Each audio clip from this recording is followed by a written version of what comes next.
Welcome to Everything Life Coaching. I'm John Kim. And I'm Noelle Cordeaux. We are the founders of Lumia. And we're super passionate about all things coaching, and we want to share what we've learned from over a decade of coaching and training thousands of life coaches. Let's dive into the science and magic of coaching. On today's episode, creating internal coaching programs. Basically, what would happen if managers were coaches? One of the things that we can kick off with was there was recently an article published in Fortune magazine that was a first-person narrative, which I thought was really interesting, from a CEO of a really huge company that staffs virtual assistants. His name, Barnaby Lashbrook. And I loved what he had to say, and I was really curious about what he did.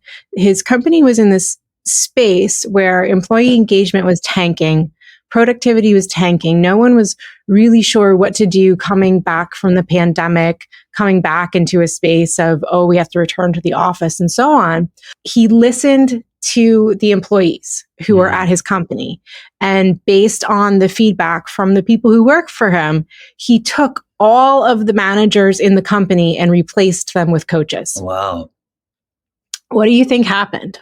An injection of empathy. I think less grabbing, less controlling, more people trying to understand. And, when I think about the word manager, because manager kind of feels dated, doesn't it? The word manager to me feels, very like 80s. When I think of manager, I think of pointed fingers, barking orders, people coming at you. And then when I think of coaches, I think of let's do this together. I think of guidance. I think of leadership where we're coming with each other instead of kind of at each other. So yeah, the whole temperature would change.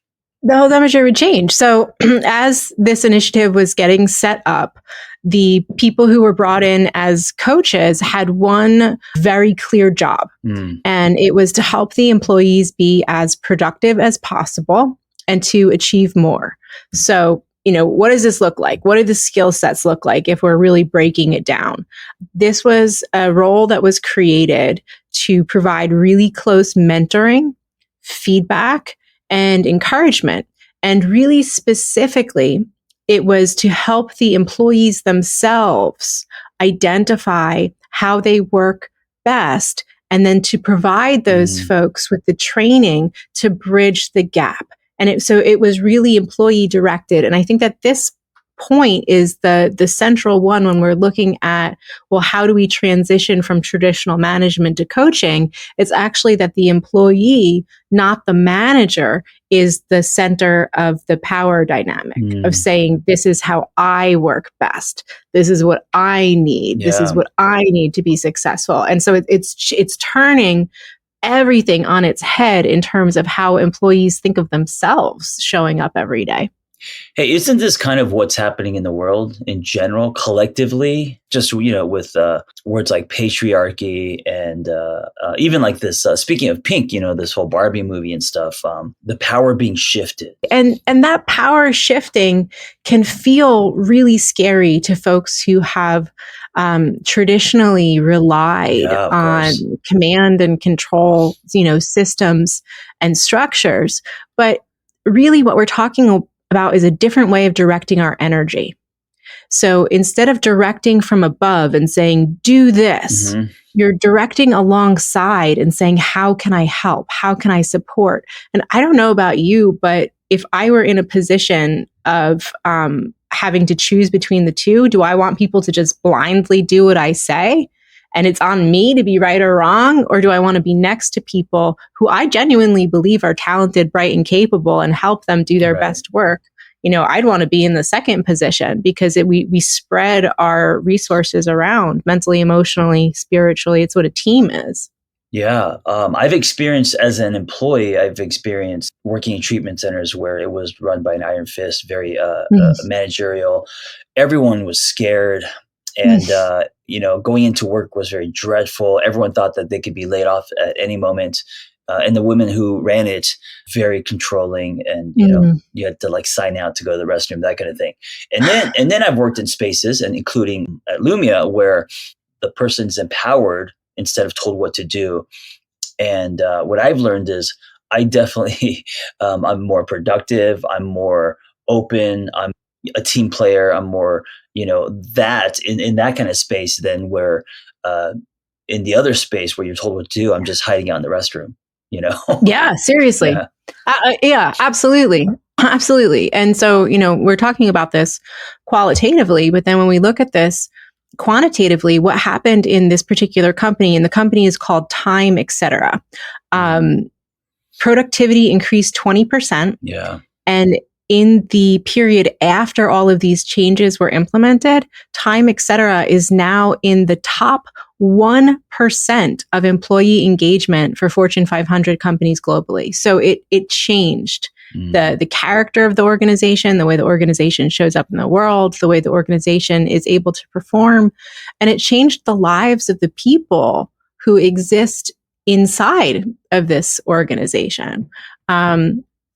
When Barnaby Lashbrook, CEO, shout out to Barnaby, reflected on this, he said that no change is ever smooth sailing and there have been kinks. Yeah. But what is literally called for is a different set of skills from traditional management. And as soon as they realized that they needed to do more to equip people and to actually train people on how to coach, it took time to figure it out. And that the number one challenge was setting up boundaries and workflow in a non-manager-led environment. Yeah. So that's something to think about. And I think that's a place that we can go from here to look at and say, okay, well, what do internal coaching programs look like? What does it look like? What are lots of different ways that organizations can do this stuff? Where have you seen or have you experienced, are you aware of outside of Lumia, because that's an easy example, any organizations that utilize the tenets of coaching, which is worker equity, harmony, connection, mattering, asking people, what they need? From the outside, a lot of friends with startups, this seems to be kind of the new template, right?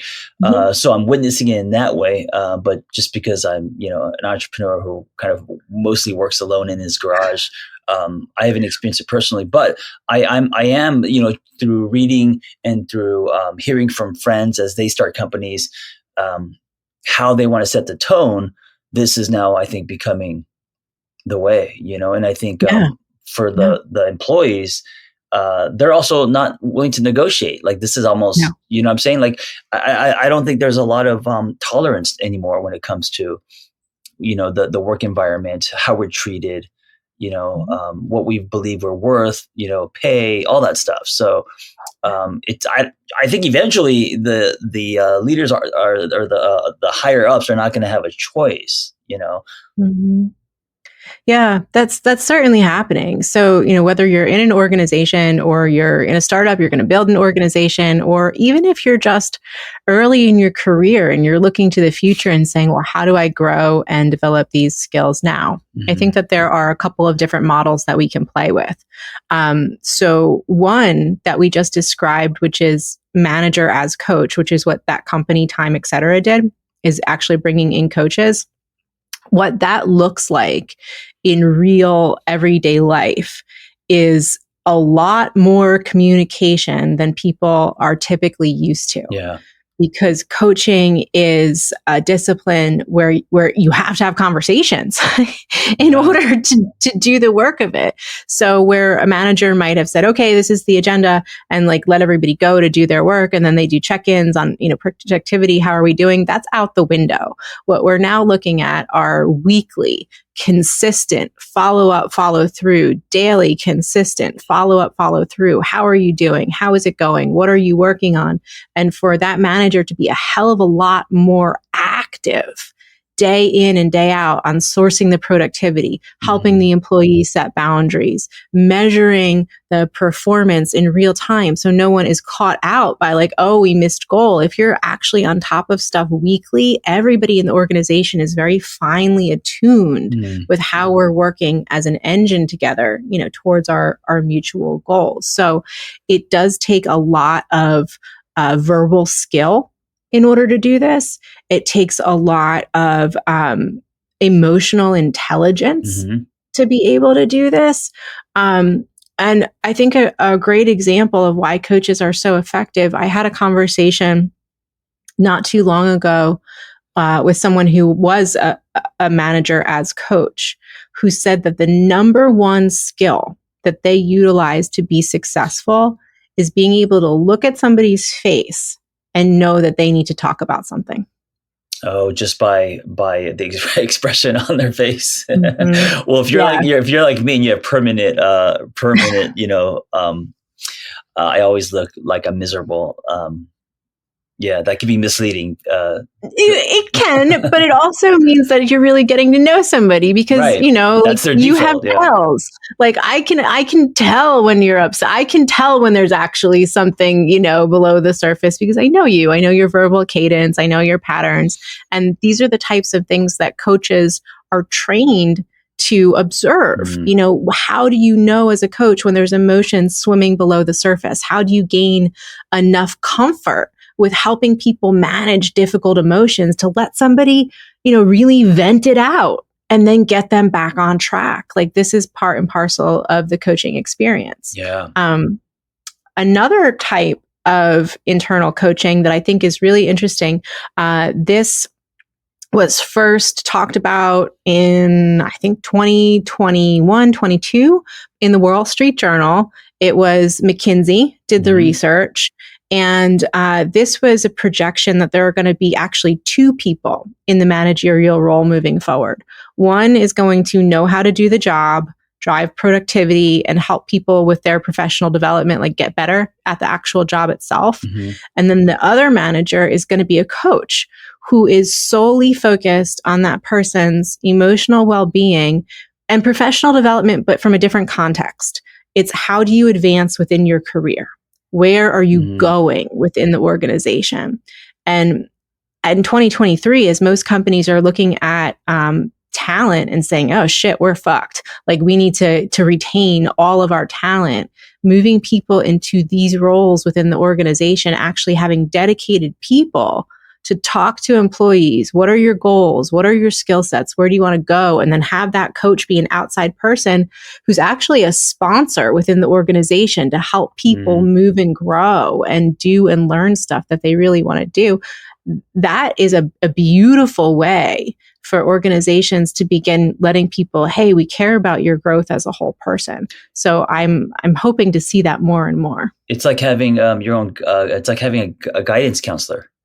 It is. It's like having a guidance counselor that helps you, absolutely 100% navigate the progression of a particular organization. So the organizations themselves are keeping all of that institutional knowledge inside.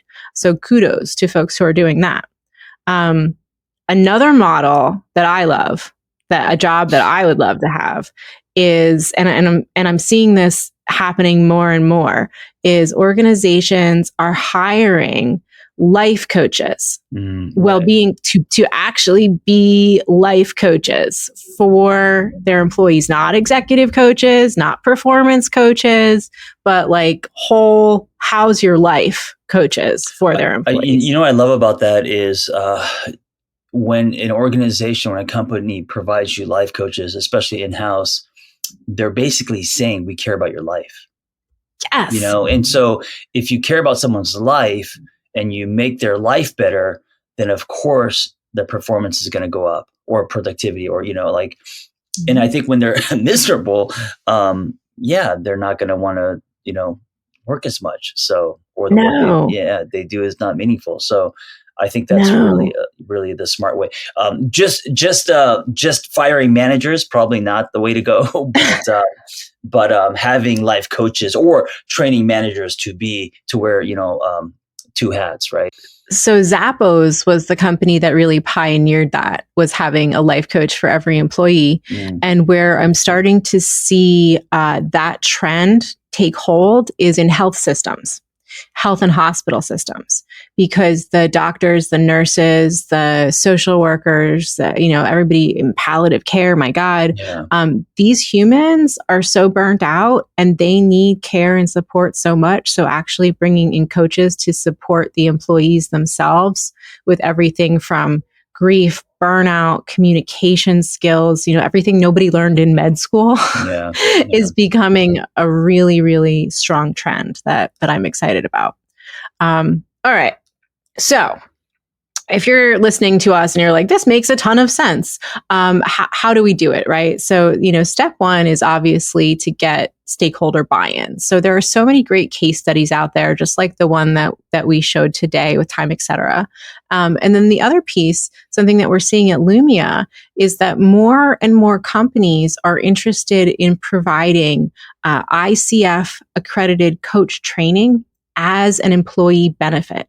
So typically, organizations have about $5,000 that they say, all right, we're going to spend $5,000 every year on our employees.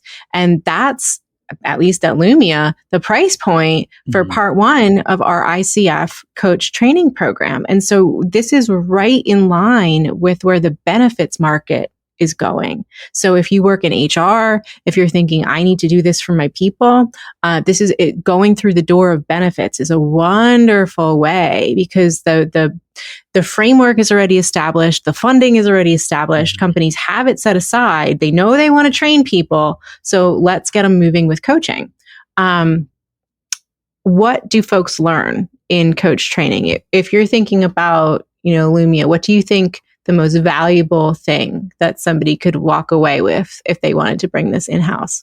The ability to hold a safe space, the ability to read people, the ability to really try to understand instead of, the whole barking orders or giving advice. So, and I think that would, if everyone at the company had that skill set, what would that be like? It would be like Lumia, because everybody goes through our coach training program. And so we have this wonderful team that embodies all of these characteristics. I think for me, the number one skill that really comes out of coach training is listening. Yeah, I was going to say listening. And listening is everything. If you're able to actually, for 10 seconds, put aside what you want to say and hear someone and internalize it and take that meaning, you gather so much, information. So I feel that the skill of listening alone can transform our workforce and our economy. But then as we're really drilling down and we're looking at coach training as an employee benefit, we're talking about durable skills. Durable skills, especially with a professional certification like coaching, represents a body of skills that you take with you. It's like having a little suitcase full of gold that you can take with you into every single position, into every single job, into every single place that you want to advance your career. And it includes at the foundation, growth mindset, which I don't think growth mindset gets enough credit for how powerful it can be in transforming, a singular human existence. Yeah, it's a game changer. What has your experience been with growth mindset? The fixed mindset, which is what I had most of my 20s, half of my 30s, and then after my divorce, developing a growth mindset. It changed my life. It changed my inner life. It changed my perspective. I also think sometimes I snap back, but it opens the world up. It, pulls you out of trenches, so it's not just a work thing. It's a whole life thing. It is. Growth mindset gives you the wherewithal to ask the question, what else is there? Yeah. And that prevents you from getting stuck in any one solution set, any one path, any one expectation of what your life or your day or your hour is going to be like. And then alongside that, coach training doubles down on empathy, self-awareness, how do I show up, collaboration, powerful questioning, planning and goal setting, which is like, that's the easy part of coach training. You know, that's the easy part. It's the human skills development that people really work on and grow from. And then, of course, you know, the outcome of all of this is leadership, where people get the hang of living in a growth mindset, empathy, self-awareness, collaboration, and they become natural leaders, and they're able to manage progress and accountability without that command and control, but with true, you know, collaboration and buy-in from the people around them. So it's powerful stuff. I think the most ineffective leaders are leaders who have a, who live in victim mode. And growth mindset, the most powerful thing about, I think, growth mindset is it pulls you out of victim mode. You're able to see greater than self. It's about the macro. It's about the collective. And when you have a fixed mindset, there's a ceiling on what you see. So that's why you live in a very kind of victim, a self-induced prison. And you know, I got dealt shitty cards, and this is what I'm stuck with. And so when leaders have that mindset, they just try to control everyone. When you have a growth mindset, you know, it's more about how can we instead of, you know, how can I? Yeah. And I have to say, as a leader, leadership can be very, very lonely. Yeah. But my own direct experience now, being almost 10 years into this, John, I'm going to drop some Philly terms, is that having had the experience of empowering people around me and really leaning into a coaching and collaborative space, I no longer feel alone as a leader. I feel that my team has me, I have them, and we have each other. And that is a gift when times are hard that I could have never anticipated coming as a result of humility. Yeah, you know, you bring up a really good point, because when you are a quote unquote manager, or you are kind of barking orders and leading with an iron fist, that also puts you on an island, and it's hard to have authentic relationships where people care about you. When you're leading the other way, more with the hat of a coach, you make authentic relationships. People care about you as well as you caring about the people you're leading. So it goes both ways. Absolutely. And again, you know, the most powerful thing you can do sometimes is say, hey, do you need to chat? And just see what the answer on the other side is. Yeah. Well, and if you're listening and this is sparking all sorts of curiosities and questions for you, give me a call at Lumia. We can talk about how to bring coaching as an employee benefit to your organization. And, John, you're the best. Thanks for dorking out on all this stuff with me. I appreciate you. Yeah, thank you. And also just a reminder that this stuff doesn't just stay in the workplace, right? So it ripples into relationships, friendships. I mean, all the stuff that we teach at Lumia affects your life as a whole person, not just, as a leader. So. Yeah, indeed. Well said. Well, friends, thank you for tuning in, and we'll see you next time. All right. Be well. Thanks for listening to Everything Life Coaching. If you're feeling the draw to become a coach, head to lumiacoaching.com/everything. Explore a new career that brings fulfillment, gives you a true sense of purpose, and a bold community to do it with. Lumia is ready to equip you with the tools, training, and community you will need to reach your goals. If you're ready to build a unique coaching business on your own terms while making an impact on the world at large, Lumia is the next bold step in your coaching journey. That's lumiacoaching.com/everything. And hey, if you're waiting for a sign, this is it.